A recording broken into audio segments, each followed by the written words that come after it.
Welcome to the Underground, the Steel City Underground, the black and gold standard for Pittsburgh Steelers coverage. Now, here's your host, Joe Kuzma and Brian E. Roach. Hello, everyone, and welcome to another edition of the Steel City Underground podcast. My name is Joe Kuzma, and joining me here for, pregame or whatever this is, ahead of the Steelers' final preseason game of the year against the Detroit Lions as they won, Mr. Brian E. Roach, and he's all decked out and ready for a Football Friday. What's going on, my friend? Football Friday. Hey, it's a beautiful day. I just want to start this off by saying clearly, nobody wants my preseason tickets. You're starting us off by opening whatever canned beverage that you have there. Sometimes everything. Really? Is that what it's called? I've never heard of it. Aha, sparkling water. Blueberry pomegranate flavor. It's refreshing. It's delicious. It's delectable. Who wouldn't want one? I don't know. Blueberry and pomegranate. You're speaking all kinds of goofy nonsense over there. I know. All kidding aside, though, I used to really like the Gatorade Propel stuff. I know it's got Gatorade in itself has like this real sugary, too sweet taste. I said I used to. I didn't say I'm currently. It's like sweat. Ugh. Oh man, I don't know. There's other stuff like that. I remember All Sport. All Sport was. Or I love when you get to hear people like, let's say, Craig Wolfley. And he talks about like they were happy just to have a different color or different flavor Gatorade packet at training camp. And the first thing that came to mind wasn't different flavor. The first thing that came to mind was the gritty taste of mixing the packet with the water. And this is the best you got. And it's hot. It's the middle of summer. You probably didn't have ice in the jug. And if you do, it waters it down and makes it even worse. If you don't, it's just, it's like blah, but it's all you got. It's like you're in the middle of the desert and it's your oasis with the Gatorade jug. But, it's a luxury, though, that some of these players aren't going to be able to have going forward. Training camp is over. It's past us. It's in the rearview mirror. The final of now 3 preseason games, not 4. Now we're at the end of the road here. We don't exactly know, or we can just maybe speculate on maybe some of the playing time and breakdowns, especially at the time that we're doing this. Maybe some other word will drop from down on high from Mike Tomlin or something like that, and let us know who's starting, who's not starting, and then we get to find out who QB1 is, probably right up until like he's got to put out another depth chart, because if you've been on Steelers.com recently, there's still players like Anthony Miller on the depth chart. That just goes to show you how neglected this entire thing is. They put out the initial one just because they need to and they have to, and then it's over with. So in looking at this final game against the Lions, there isn't much we're going to be able to take away, because we've been watching some of these preseason games, even just the last couple of days. You have some 1s against 2s and 3s. You have 2s and 3s against 2s and 3s. So not everybody's playing their starters. Like the format used to at least be, hey, this is the 3rd game, and this is going to be at least a dress rehearsal for like one quarter of football. And you see Big Ben go out there against New Orleans and light it up with like a perfect quarterback. Actually, he did that. Was that last year or the year before when he came back from injury? That was the Lions as well, I think. Yep. When he had that perfect rating. So all that's out the window. We don't know if it's going to be Kenneth Pickett. We don't know if it's going to be Mitchell Trubisky. We don't even know. It could be Mason Rudolph. I kind of doubt it, but we don't even know who's really starting at this point. Well, I guess if we hear that before we close and wrap this show, we'll let you know.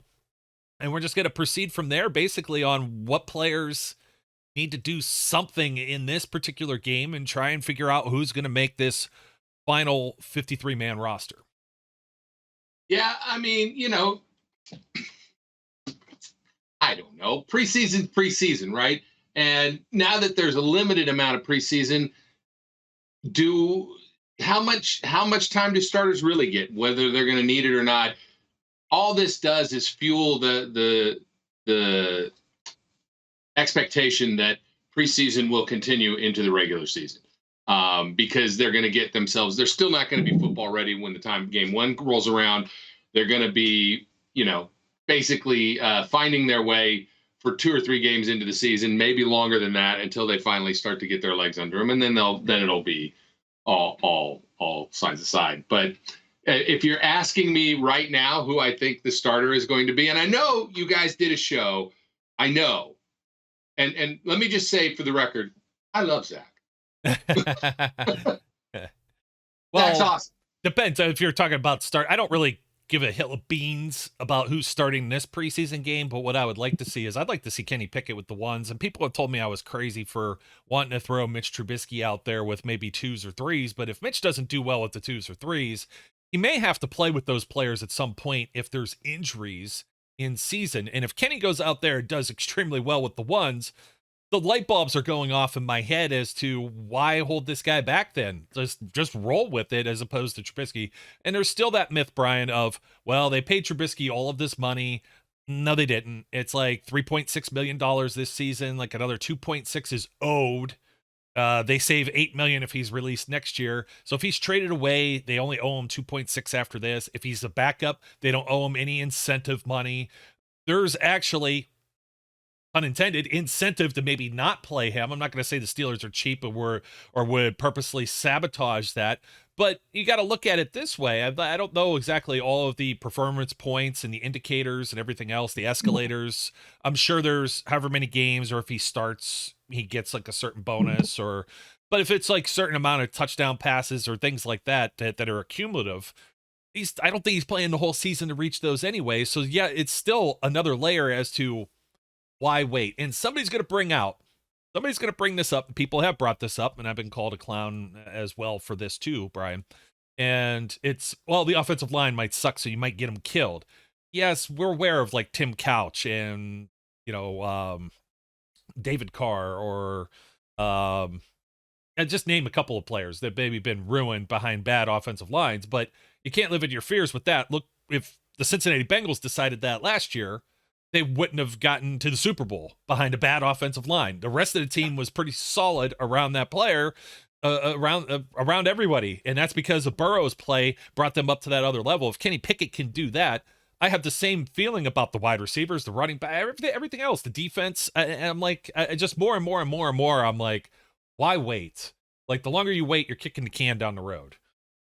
I am not opposed to. I haven't changed my stance from what it was at the beginning of this. If Pickett has earned the number one role, then he should get the number one role. If he hasn't earned it, then he shouldn't get it. I've said that from the get-go, and I will continue to say that. That was my point. Is I know you guys did a show about whether he has or hasn't. I'm not sold that he has yet, but I'm not sold that he hasn't either. I need to see what happens in this last preseason game, right? It's very difficult to make a judgment off the last preseason game because he had, one series? Yeah, but that's why I'm saying that their mind was made up. It was just like, well, we've seen enough. That's all more we need to see, and they pulled him out. I think that is all they needed to see as far as can he play. And I think you're going to hate this next statement. I think that they absolutely wanted to give Mason room to showcase himself over the second half. See, I don't believe that because I do. I think you could at least give Pickett a series into the third quarter, if not 2, and you still have plenty of time for Mason. You don't have to give that much to Mason. It's not. There's plenty.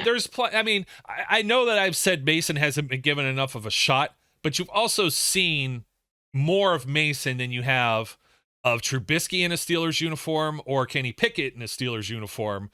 So you don't have to see more of Mason. It was kind of like the Landry Jones thing when there was Mason was brought on as the rookie and Josh Dobbs was in his second year and they didn't play Landry Jones because they know everything they need to know about Landry, see him in practice and everything else.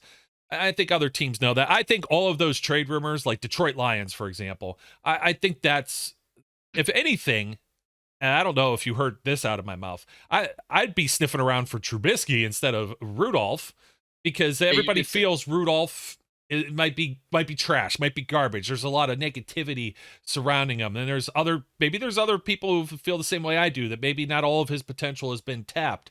But if you're the Detroit Lions or you're the Seattle Seahawks, who I think they're not moving off their position. I think they like having Locke and Smith for this year and waiting for next year's quarterback class.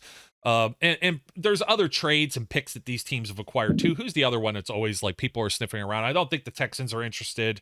The Jets. Yeah, the Jets. No, they got Flacco. He's the veteran, but Flacco is kind of like just a little bit older of a version of Mitchell Trubisky. So if you're a team like the Detroit Lions and you're sniffing around for a capable backup or even somebody that might supersede if you don't believe in Jared Goff, Mitchell Trubisky's the guy you're going after. Like, what are you giving up for Mason Rudolph? I don't think the Steelers just outright release him either. He may not be happy about his position. He might ask for a trade. Who knows? This is what players do these days. Just, if you're the Steelers, like, what are you giving up for that? You had Filippone or Mark Madden or any of these guys out there that were saying, oh, who was it? Nick Mullins went over to Minnesota. That's what it was. The backup potentially backup Kirk Cousins now. And they gave up like a conditional 7th rounder or something like that. And they're trying to compare some different stats and things like that. I'm like, Nick Mullins has bounced around however many different teams and through no fault of his own a little bit too. Like, he just hasn't been ingrained in some systems, and you throw him out there and then he ends up sucking. You know what I mean? But how much more do people think? I mean, there's people who just don't understand the business or the process of professional football. And they think that the Steelers will get like a 2nd round pick for Mason Rudolph. And that's certainly not going to be the case if there's any trade for Mason Rudolph whatsoever. And they feel Mitchell Trubisky, like I said, was paid X amount of dollars or whatever this season, which, like I said, he's got a lower cap hit. Of course, some of his guaranteed money spread out over 2 years, but lower cap hit than Mitchell Trubisky at this time. But they're both making basically backup quarterback money. They can afford to keep them because if Kenny Pickett's the guy that ends up starting, he ain't getting paid crap right now. You know what I mean? Like, he's on a rookie contract, and we always talk about this. The cheap rookie deals that's where it's sweet, man. And you got this window of opportunity to win football games. So it's like another thing where it's like, I've been the conservative, let's let the guys sit and wait. But I also kind of feel you don't have Alex Smith there that you know you're going to play for a whole season. Like, if Trubisky stinks up the joint through 4 or 5 games and puts you in the hole, now what? You know, that there's no guarantee that Pickett's going to lift you back out of it. And if he does, I think you shoot yourself in the foot if you're Mike Tomlin. If you just don't start Pickett right away, because everyone's just going to be waiting to put Pickett in. That's just the way I feel. And if it goes wrong with Trubisky, you look like an idiot. If it ends up going right with Pickett after Trubisky fails, you look like an idiot because now you put yourself in a hole. Now you might not be in playoff position. And if you go the other way around and Kenny struggles a little bit, I think there might be a little more forgiveness and understanding that he's a rookie. And I don't know that anybody's going to be calling the bench Pickett, who's obviously drafted in the 1st round, as the future of the team, or at least have the opportunity to be the future of the team. It's not like he's never going to play somewhere down the road. So you're not going to be calling to put Trubisky in over Pickett, I don't think. At least I'm not. Well, or even Mason Rudolph for that matter. I mean, I wouldn't do that. It seems preposterous to go the other way around. And unless Pickett goes out there and stinks up the joint in this 3rd game, and then you have some legitimate concerns, and then you're like, okay, we're going to play it safe with the guy that's kind of just the middle of the road average Trubisky. And then I follow that thought process. Here's what I'll say is a lot of your predications are based on problems with the fans being angry about X. Well, it creates pressure. I know. I don't think they care. But it's still, it puts the pressure on the players and everybody. They care. It enters the locker room. It's just like this stupid video. They'd be doing videos and everything like that. I know. I get it. I know, but that's why I bring it up. The people who are running this team care. All right? They're not going to bow to pressure to do this, right? That's not there's no history of them doing that. So I don't believe that for a second. Now, that being said, I would expect Kenny Pickett to get some time with the ones in this 3rd preseason game. If he does and he plays well and he plays better than he plays better than Mitchell has up to this point with those same players, then I will say he's earned the job and they absolutely should start him. If he doesn't, then there's some question. I don't want to put him out there with the 3s, to be honest with you. I don't think that makes any sense at this point. So That's the way I look at this. Look, I think this is going to be a lot of Mason Rudolph in this game, to be honest with you, just like it was in the last game. I think you'll see some Mitch Trubisky, maybe. I think you'll see some Kenny Pickett, maybe, for however long in the first half, and then the rest of the game is going to be Mason. I got a question for you. What if they don't play Mitchell at all? If they don't play Mitchell at all, which is very, very possible, right? I mean, look, if you transpose this to really being the fourth preseason game, right? The one that is right before the season starts, and hardly ever played in those games. The starter rarely plays in those games. I won't read into the fact that if Mitch doesn't play in this game, that means Kenny's got an inside track, unless Kenny blows it up, right? And just is like, wow, how can you not put that guy in? He's so much more dynamic, or he's so much more accurate, or he's so much better, and it's obvious, right? That's, I think, why I would like to see Kenny Pickett get some time with the ones in this game, just so you can make a realistic determination on what you're going to do next. And go from there. I still am not going to be at all surprised to see Mitch Trubisky start in Cincinnati. I'm not going to be surprised by that at all. Yeah, I mean, and I'm not going to be surprised either. And I guess by the time everyone ends up checking this out, we may have some clarification, and we'll find that out so quickly. But that's just kind of where we're at ahead of anyone saying anything about starters, not starters, series, this and that. And I'm sure Mike Tomlin will be hammered on it one way or another. He's handled like all of these questions about, like, he's like masterclass at this. You know what I mean? Like, it really is, because there's other dudes that just shoot themselves in the foot and say, well, so-and-so is going to get 2 series and so-and-so is going to have 3 series, or Pickett's going to do this. And there were people who are mad that Pickett got pulled when he did, but that was the thing that set off the bells and whistles for me. And I'm like, wow, like, they don't need to see more here, or they don't want to see more for a specific reason. And that specific reason, I think, is the same reason he was the guy that ended up in the second slot. Now, of course, there's plenty. Quarterback battle is the big, shiny toy. There's plenty of other things to look at and discuss here as far as the makeup of this 53-man roster. And we've all, I think, kind of concurred. These are the 3 quarterbacks. Chris Oladokun out the window, might be back practice squad. Practice squad. Yeah, can you believe that, Brian? Talk about fans, and you know, there is truth to this too. Let me go back to the fan peer pressure type thing. There are Rooney's aren't doing something like that. There are other fan bases, Jimmy has them, that bow to a certain type of pressure. Well, absolutely there are. So just saying. And there's guys that just like really didn't care at all, like Mike Brown for all those years. You know what I mean? So they just neglect and don't pay attention to the franchise whatsoever. Apparently he's got some help with that now. They even have a sponsor on the stadium, and it equally sucks as bad as Acrisure. So did you see that, Brian? Paycor Stadium in Cincinnati. And it's some type of payroll or payment system type thing. I guess it's based there. At least it's based there and not like Michigan. I get it. There's like Steelers have a part owner that has whatever shares in Acrisure. Like you said, it sounds like one of those, drinks that the senior citizens take to get all their vitamins and stuff. Instead of AHA, they're drinking Acrisure.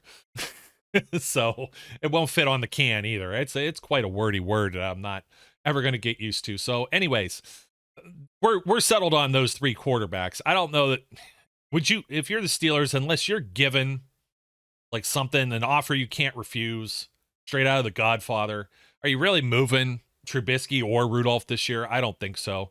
And it wouldn't actually surprise me if next year neither one of them were on the roster. I don't know that they're that comfortable or saw enough. Like with Duck Hodges, this is where people kind of forget. Duck Hodges got a lot of reps in that camp when he played. And it was because, you know, Ben taking his veteran days off, and they needed that extra camp arm. And then he even got to play in some preseason games, which you didn't see with Taj Boyd or what was it? I wanted to say what was it? Brendan Kay never played at all. That was a former Cincinnati quarterback. Or Bart Houston, which Zach pulled out of the doldrums. Dustin Vaughn got in only because I think Gradkowski got hurt, and boy, did you see the mess that was. So you have to feel happy at least with that quarterback play and that you have this many people. And there are other people that are saying out there, well, with the way the offensive line looked the other day, you're going to need 3 quarterbacks because you might go through all of them. And I can't disagree with having the insurance policy. That's why I keep going back to 2019 all the time with Mason and this and that and the other thing. So, but running backs, there's like a logjam of skill position players. And I think where I'm going to go to first, just because there's a plethora of running back / fullback, if you want to throw some people in that category, tight ends. I think the wide receivers kind of shape what this might look like a little bit, because there may have been reason to keep 6 maybe at one point, but I'm not sure that there still is based on the other spots on this roster. And I think they keep 5, which would be Deontay Johnson, Chase Claypool, the 2 rookies, George Pickens, Kelvin Austin III, and Gunnar Olszewski. And that's barring that, Austin, I don't know his health update, but barring anybody going on like PUP list, IR, this and that, and the other thing. And you got to do some finagling of the roster, and there's players that go to waivers, there's players that become free agents. In order to be able to shape this, you got to make sure that other teams aren't eyeing who you might release off of your roster. So that's where I go to, like with running back, for example. I don't think the Steelers can afford to let Jaylen Warren go to waivers. I don't think that can happen. I don't think that they're necessarily ready to just cut bait with Benny Snell yet. I know that'll be kind of a hot topic. I think him and Anthony McFarland have just enough. And we're talking backup. We're talking guys that are barely playing because Najee Harris is the bell cow. So you don't have to get too worked up as thinking of them as a true backup. Maybe that's where Jaylen Warren comes in. But seeing the way Jaylen Warren's been breaking tackles, he's got like the most, like 60% of something or whatever that he's making people miss in the preseason, and all the hype surrounding him. I think there's also precedent too here, by the way, that they've kept with the fullback 5. So we're counting Derek Watt here as well.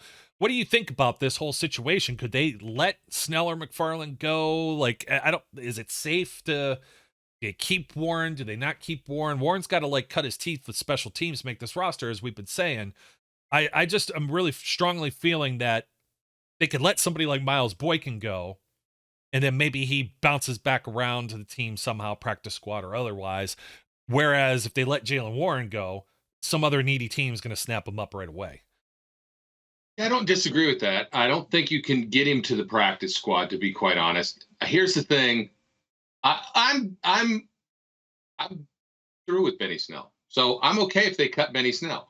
I know that he's got tenure. I know that he knows the offense. Same thing is true with McFarland. But I don't think that it benefits this team to keep 5 running backs, including the fullback, right? That means you've got a fullback and 3 others. So that does mean your hands are tied if you want Jaylen Warren to make sure he's there for you, right? Now, the other possibility is they could do some kind of, manipulation, trickeration with Anthony McFarland or Benny Snell and do something with them that takes them off the 53, but still keeps them around for whatever reason, keeps Jaylen Warren on the 53 so that he can't necessarily transition down there and then make moves later. Look, I don't know that Benny Snell's getting picked up anywhere. I don't know that Anthony McFarland's getting picked up anywhere. What have they shown that would lead you to think they are? Snell maybe. Right? Snell maybe, but the reason it's not Snell's performance. Part of its performance, his health has been a detriment to his development, and the best ability is availability, as we said, and he's already been banged up this preseason. What if he gets nicked again playing in a final game? You know what I mean? Yeah. That very well could be an issue. And I already went through the wide receivers. We're counting Derek Watt, but the reason I mentioned tight ends is because of Connor Hayward. Yep. And he's flirting there as the H-back, fullback / tight end, not defined position. I mean, this is like a Jalen Samuels, a David Johnson, a Will Johnson. They had Rosie Nix at one point here. There's, like I said, there's precedent. But would they keep Connor as a tight end 3, like behind Pat Freiermuth and Zach Gentry? Because one of those 2 guys might get hurt and have at some point. And then you're putting Connor out there as that tight end 2. I think they would much rather keep Kevin Rader. I think Jay Sternberger writing on the wall. I thought he showed enough. I think he might be practice squad type guy, but they didn't have him play offense last week in that game. And he suited up and he played special teams, but Kevin Rader's been the guy that's been able to contribute on special teams. He might be the best blocker, actually, of the three, even though Gentry has come along. We know we love Freiermuth, but just from a pure kind of, you need to throw somebody in there to put a hat on a hat. Kevin Rader could give that to you, provided he's active on game day, because now if you have Connor Hayward, now you're playing, however many active players and who's the inactive and not getting a hat. So that's the one. And Kevin Rader's like a guy that you could catch release. So that's where I really struggled with this and I still have Kevin Rader on here, by the way. So I have the 5 that we mentioned. That includes Benny Snell, McFarland. And I also have Freiermuth, Gentry, Rader, and Hayward, and Derek Watt. That leaves me with 8 offensive linemen. And the offensive linemen, well, I could bring up at least, Steelers depth chart. So we could at least look at it here. And the usual suspects at the very top of this shouldn't be any surprise. Mason Cole, Kevin Dotson, Kendrick Green. Yeah, Kendrick Green's probably lost his starting spot, but he'll still have a spot on the roster, I think, as at least a depth guy. I don't think they're going to outright cut him. I don't know that's the case. I think Kendrick Green. I think Kendrick Green is playing for his spot tonight, or not tonight. Completely on the 53. Yeah. Wow. Okay. I mean, that's how bad. I don't know. Look. I don't know that John LeGlue looks that much better though. To put I'm not Green. saying that he does. Yeah. But Kendrick Green got tossed around like a rag doll in that last game. All right. He was manhandled in such a way that it was embarrassing. And that is not a good look. And there's no way, because the tape isn't going to lie, right? He was abused.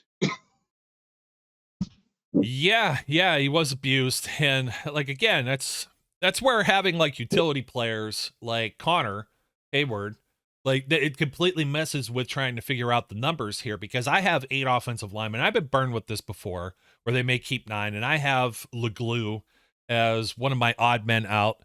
Let me see on the sheet here. LeGlue and Chaz Green both off of here. So of course you have Dan Moore, Dotson, Cole, James Daniels, Chooks, Kendrick Green, J.C. Hassenauer, Joe Haig as your swing tackle.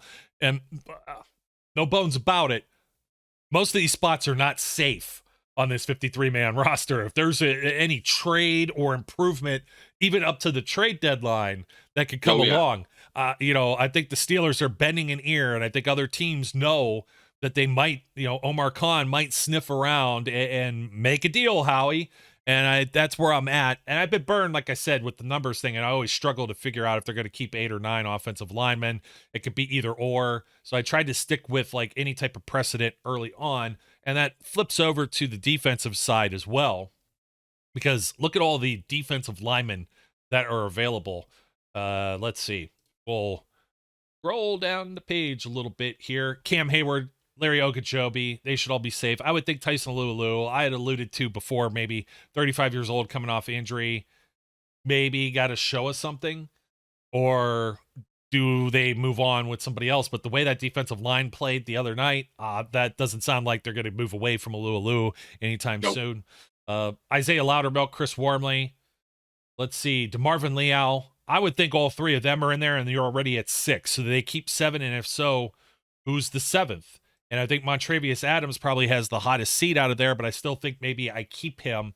Was the line that bad last year that he looked that much better? And he's really not, he looked like he was up here and he's really just kind of here, and he's somebody you could scuttlebutt. I don't know. That's what I try and figure out. And of course, this again factors into how many defensive backs and linebackers do you keep? Traditionally, Steelers can keep 6 or 7 defensive linemen. I think last year they felt the brunt. I'm not keeping them all. And of course, this knocks off Henry Mondo and the Davis brothers, who could all be practice squad material as well. Yeah. I wonder if Mondo is still eligible at this point. But they keep changing those rules. Looked. They keep changing those rules, and I can't say one way or another, to be honest. But that being said, right? I don't know how. Again, you just start to run out of spots, right? Obviously, Cam Hayward, Larry Ogunjobi. I think Tyson Alualu is a given. I think there's a good shot that Montrevious Adams makes the team because he was, of all the stuff that they funneled through the line last year, he was the one that looked the best. 2-year deal too, even though they can get away from it, and it's not big money. It was a 2-year, not a 1-year, just to bring him back and then cut, Chris Formley probably stays as a backup. So if you and then the rookie, Neal probably stays. So that, again, if you're at 7 there, and then you got to, with Isaiah Loudermilk, who I think has shown promise and continues to grow, and they knew was going to be kind of a project guy. I just don't know, man. You're in a situation where depth-wise, regardless, right? Behind Ogunjobi and Cam Hayward, you're going to drop off no matter what you do. That's just the way it is. So if those guys, if either one of them were to have a not great thing happen to them, then they're in trouble. And it just doesn't matter. They're in trouble. And nobody's going 4 deep and 6 deep on the defensive line anyway. But I guess my guess is that because it has been a contentious area over the last couple seasons with a lot of injuries and a lot of real need, I won't be surprised if they keep 7, but I can't imagine them going any higher. Oh, no. I couldn't either, just based on my chart here. This was published on Steel City Underground the other day. I had to completely upend this because of Jannard Avery getting released, which made things a little easier with my calculations. So I won't lie, that did me a favor. But with defensive line, you can't have Cam out there playing 80-90% of the, maybe 80-ish, but you want to kind of limit and keep him fresh. He's getting older, and he's aged like a fine wine. He's growing even more as a grown-ass man. He keeps growing. But again, you don't want to burn him out, get him hurt. What happened? You asked a lot of him last season. And you also need dudes that could play special teams. And you need defensive linemen for that, as well as linebackers. And right now there's only 3 edge rushers in the mix. I don't think any of these guys, I'm going to say any of these guys. It's really only Derek Tuska. There's no other depth right now, unless, what's his name, Rashid ends up. I don't think he's going to make the 53. I think he's more a candidate practice squad. They've done this. They had Anthony Chickalo a few years ago as the only backup edge rusher to TJ Watt and Bud Dupree. And then they had Ola Adnati and Shazar Skipper on the practice squad as the edge backup guys that they could call up. And you got some manipulations with this. I don't know about Mondo, like you just said. Maybe Mondo isn't eligible. The practice squad seems like you could pretty much just have anybody, and then you're eligible to call them up for 2 games during the season max before you could just have to put them to the 53. And we saw that happen with like Carl Joseph, and certainly he has more tenure than Mondo ever did. So I have to think that the way these rules have manipulated, this isn't Ross Ventrone territory anymore. You know what I mean? 45 transactions or whatever, that mini Troy. Actually, the guy that walks around like training camp, he was in Canton last year during Polamalu's induction ceremony, that dresses up in full regalia with the wig and looks like Troy Polamalu. I always wondered if that was Ross Ventrone.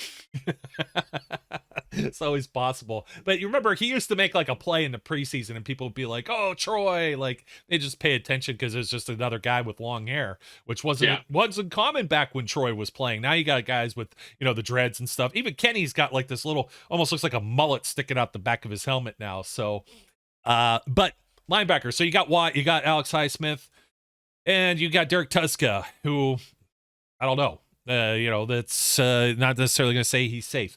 You go on the inside, and Miles Jack is there. He's not going anywhere. Devon Bush shouldn't be going anywhere, and hopefully he turns a new leaf.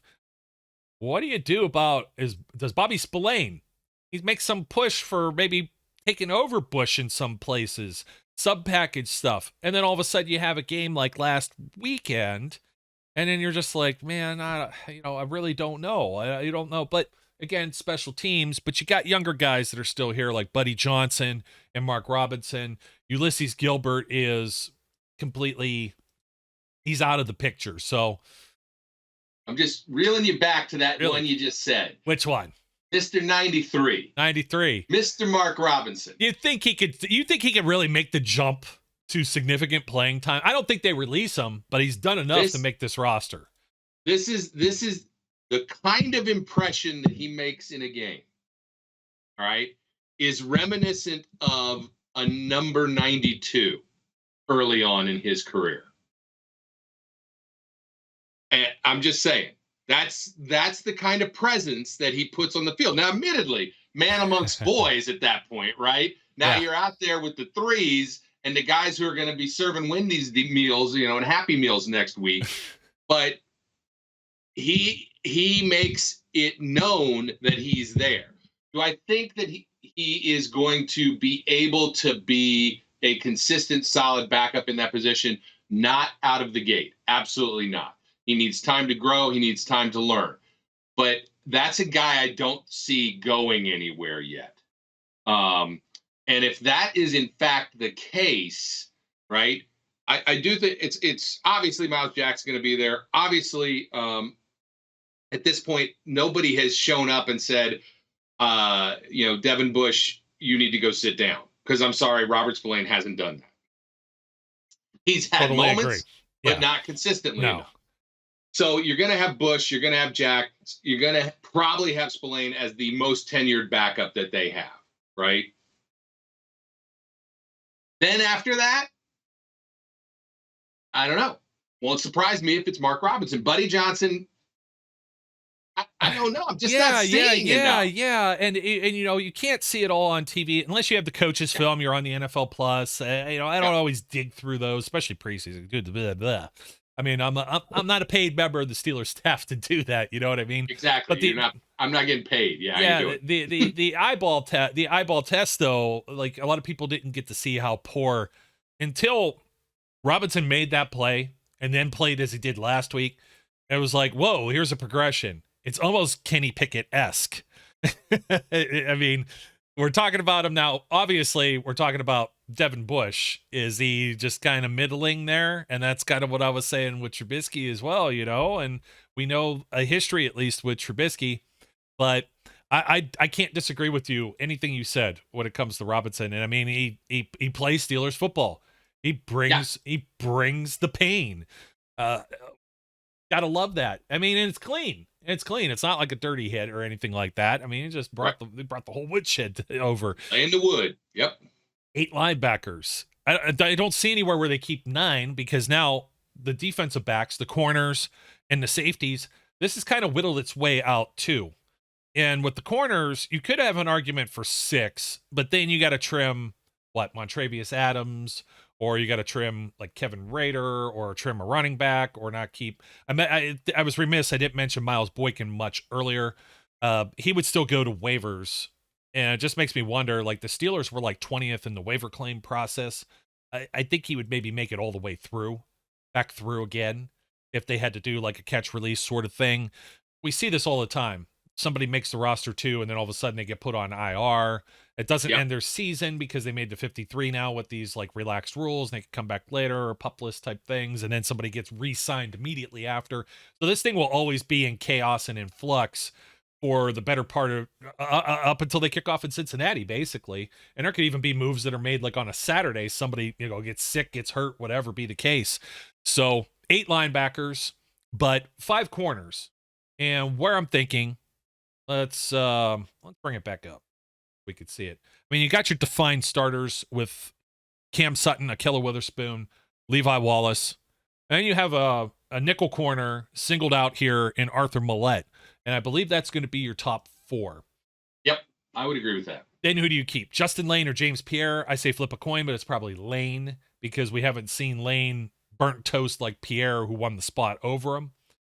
So we kind of know that Pierre could be a liability. They're both kind of playing special teams. Lane has actually been anticipating plays a little more throughout camp. We saw it a little bit in this preseason. So I'm a little more feel a little more upside with them. It's like it's a smidge. It's like when you're cooking at home and you're baking something and you don't measure this out. You just have that little smidge. That's what Justin Lane is the smidge. James Pierre is the odd man out then if they don't keep James Pierre, Justin Lane. What looks the same to me. Is one like half full, one half empty over there? Yeah, pick one. I know it's tough, and you could bring him back to the practice squad. I think either one of those. Pierre, is Pierre would be a waiver guy or not? So you got to. It all has to do with the contract. If guys were released and then signed as free agents, like to a certain degree, like Mason Rudolph is not subject to waiver claims, so he would be an unrestricted free agent. He was extended. He's beyond that rookie contract. He's a tenured NFL player of at least 4 years. I don't believe Pierre would be in that case. So if it's 5, because you want to keep the nickel corner, even though if Mollett isn't straight up just used like that in this case, then you got to think about like your dime backer type roles too, like DeMonte Casey, who's here and was playing in place of Minka Fitzpatrick throughout training camp, and Minka will obviously be there as well as Terrell Edmonds. So you have 3 safeties on this list right at the top. What ends up kind of playing devil sort of advocate with this, Brian, is what's the status of Miles Killebrew? Like, is Miles Killebrew gonna be healthy? Because we know he's a special teams demon, but he's not a guy that's really gonna see any playing time. Trey Norwood would be the other dude if you're gonna keep and have 5 safeties. So I'm thinking 10 total defensive backs when you looked at this collectively, just based on maybe some of the sub packages the Steelers are going to start running with an extra safety. They might not need that extra corner. Mollett is flirted as a safety, but again, it could kind of fluctuate, all depending. That's kind of where I'm at. Carl Joseph would have, like I said, I think I was starting to say, would have been part of this conversation had he not got hurt for the season too. Yeah, There's just only so much room, right, on a 53-man roster. And so trying to keep 10 DBs at this point is going to be a challenge. That's why I lean more towards 5 corners and maybe 4 safeties. But then it's just a matter of where do you make those choices and what can you do with the folks that you have there, right? Is Trey Norwood is probably going to be around. He's probably the Jordan Dangerfield of this particular era. But, we'll see. I had my coffee right here off screen.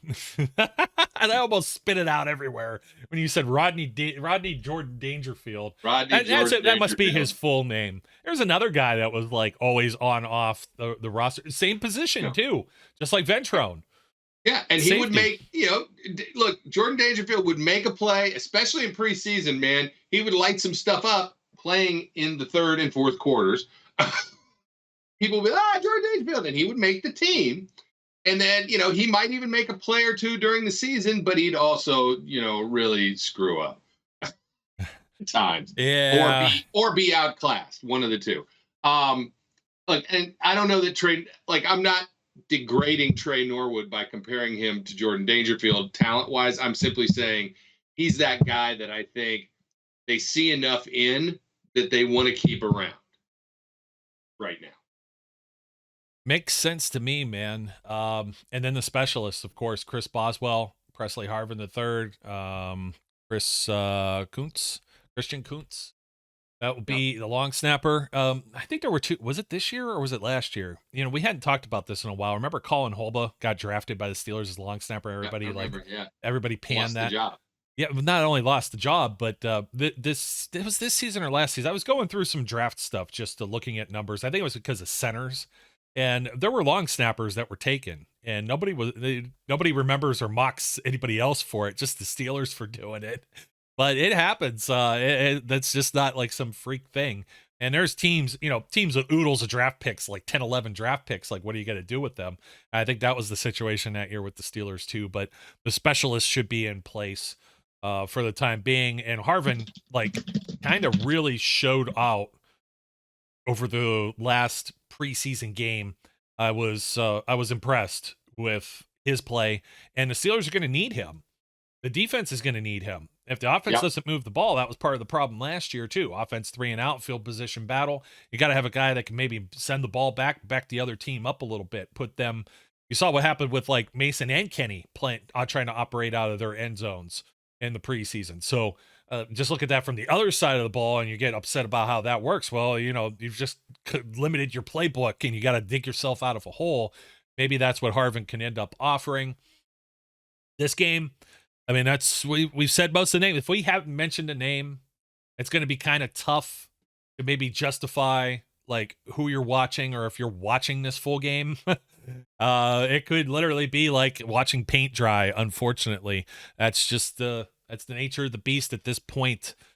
This point of the preseason. So pay attention to who's playing in the first and second quarter, and whether they're playing with twos or threes.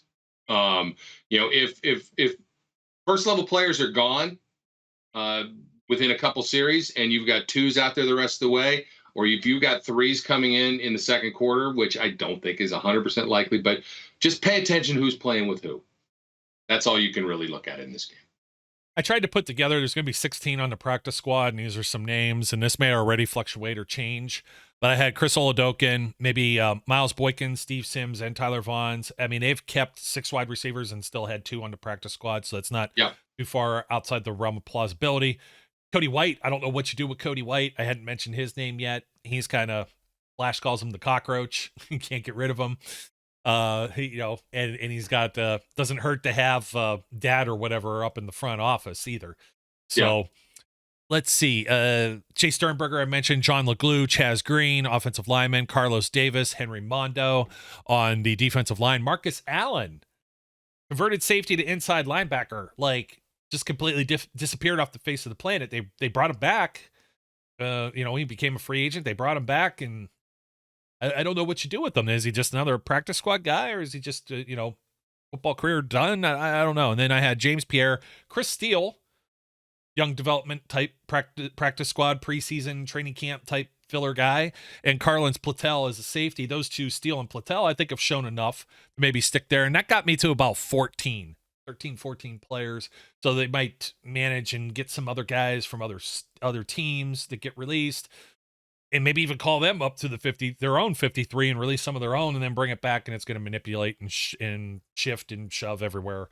So I think that's that pretty much wraps it up there. And, going back, I was going to say, well, you know what, Brian, I got something for you. Be public. If anyone's interested here, 35% off through Sunday. Visit steelcityunderground.com/shop. And you can check out some of the merchandise. You get the links straight there to our store. Some of the things that are available, including the shirt that I have on, the Heinz Field Forever shirt. So go ahead and check that out. 35% off through Sunday. And I was going to see if we had quickly any kind of short update by any chance on our quarterback situation here. Before we end up off the air here, let's see. Let's see. Mitchell Trubisky, Kenny Pickett, and Mason Rudolph per Ray Fittipaldo. So that's what we're hearing. So all 3 will play. That does make sense when I was first doing this, and then when I went back and saw they had Chris Oladokun on the practice squad, I was like, well, wait a minute, he's not on the team anymore. He probably wasn't going to play a whole lot, but you're not going to give a full half to 2 quarterbacks, are you, to not have Mitch play at all? That doesn't make a whole lot of not. Yeah. When I go back and think about it now, it's like every now and then we have that. People jump in the comments, and I'm like, you know what? Maybe I didn't quite eloquently get my whole point across, or say it the way that I would like sometimes is clear. Maybe it's misinterpreted certain ways. So now that we've got that maybe a little bit more cleared up, then we'll see. Just sounds like I would really like, We'll see if Pickett gets some time with the ones. That's he got just that like one series. There were still pretty much ones. He's still been playing against some twos or potential starters, even against the Seahawks or the Lions, for that matter.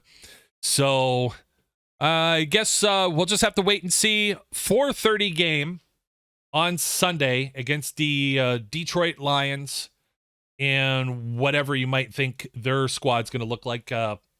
Hard Knocks and all. Dan Campbell. And that's why the rumor's there too. They're going to get to see some of Mason Rudolph. This is why you play Mason there. If there's any smoke to the fire of trading to Detroit, you let him play against Detroit. It's like having him in practice for the guys on the other sideline to take a look at. But that's the same thing for Mitchell Trubisky too. Absolutely it is. I don't think Mitch is getting traded unless the deal is good. No, it's the same with both of them. Mason could get traded if the deal is mediocre. Like, do you need a return on? I don't know. 7th round pick, conditional 7th round picks or conditional 6 picks don't do anything for me. They do absolutely zero. That's not mediocre. That's crap. Yes. Yes. Like I said, if you want to do the New England to Atlanta Mohamed Sanu trade for a 2nd round pick, by all means, go ahead and do that. I will take that every day and twice on Sundays. Like I'm totally down and I'm good with that. Brian, man, hey, thanks for joining us. It's good to have you here, man. I'm always happy to be here. I can't be banging around your microphone. Yeah. You gotta watch where that thing is. Every now and then I've whacked this thing and I'm just like, oh man, I'm sorry. Like somebody's probably listening to this somewhere, headphones on like I've got on right now, or in the car, and it sounds like you hit a pothole, which is highly likely when you're driving around the roads of Northeast Ohio and Western Pennsylvania. And I'm sure where you're at in New Jersey, it's like that too. Just the roads are not great. Oh, but you've gotten like flat tires riding your bike, like multiple times. The last month and a half. Today I did 17 miles and didn't get a flat, so I'm ecstatic. I had to ride my bike yesterday because I found out I needed to quickly get my tires changed. Not through any neglect of my own, but a longer story that I won't get into. But I ended up just swapping out all 4 of them. That's the best way to usually do it. So a couple miles from the tire place, I'm like, man, I don't want to sit here 2-3 hours. So I threw the bike in the back of the car and I biked back. And I found out that there's a pretty killer hill when I had to go back the other way. That was like, oh man. So, the keister's hurting a little bit. I didn't have the padded cyclist shorts we were talking about. But I'd make you proud. I made it. I didn't die. There you go. No flat tires. Everything's good. I don't have like this big expensive, I don't have one of the Trek bikes or anything like that. I just got whatever I got off of Facebook Marketplace before everything got locked down. Like I got a deal and then everybody's trying to sell their old bike for used prices for new.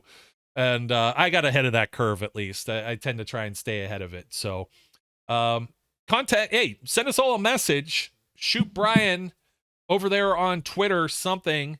If you're in Pittsburgh, if you want my tickets, right there, contact me because I'm not going. So I got tickets for the Lions game. Somebody take them. It says it right on screen, and you could find us. You could find it over on Twitter. You could just go to steelcityunderground.com. Shoot us a message somehow, somewhere, and we'll try and get it over to you. They're electronic now. They're all digital. So you don't have to wait for them to go in the mail. Like before, like I tried to give them away, and I remember I sent them to somebody, I don't know, they were like in Indiana or something, and then they couldn't end up making the game, so it wasn't like you could even give them back at that point. And they're free. And just in case it's not clear, they're free. I don't want anything for them. Yes, yeah. Like you don't even have to do a TikTok dance to get this. All you have to do is say, "Hey, Brian, I want your tickets." There you go. I'm removing the necessity to call me a grown-ass man that I put on it last time. Just tell me you want them. If you're the first one in, you get them. No purchase necessary. Not not void in all 50 states or whatever like that. Just get your butt down to Pittsburgh Sunday afternoon. Put on some sunblock, because regardless of what the temperature is, the sun will be baking and radiating off those yellow seats. That's the only thing I can tell you. But Brian has got he's in the shade, right? You got the overhang too. So, you may not even have to worry about that. It's just from walking from your car. So hopefully somebody takes you up on the offer. Mine are already spoken for. I split with the cuzzo. He's going to take the kiddo. So this one I'm not gonna be able to attend because it's on my daughter's birthday, and that makes things very tough to manage. I'm like, really, this is the Sunday game? It couldn't be the Saturday, or at least Saturday evening, because I would have took my kiddo. But maybe there's always next year. I'm taking mine back to college on Sunday. So hey, that's great. I'd like to mine's back to school. I get a little more peace and quiet around the homestead now during the afternoon, early mornings. So, but it does also feel empty without her here. Now all I got is the fat cat that lays right in front of my feet and tries to suicide me. So is secretly plotting my death with his every move.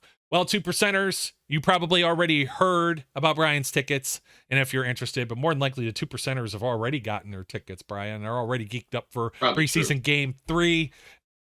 Acrisure Stadium. I see it in as we're doing this, and I see my own picture here. I see Heinz Field in the background. Like, I always want to say Heinz Field still. It's messing with me. But till next time, folks, don't forget to like, comment, subscribe. Don't forget about the 35% off at TeePublic. Ends this weekend. SteelCityUnderground.com/shop if you want to support the platform.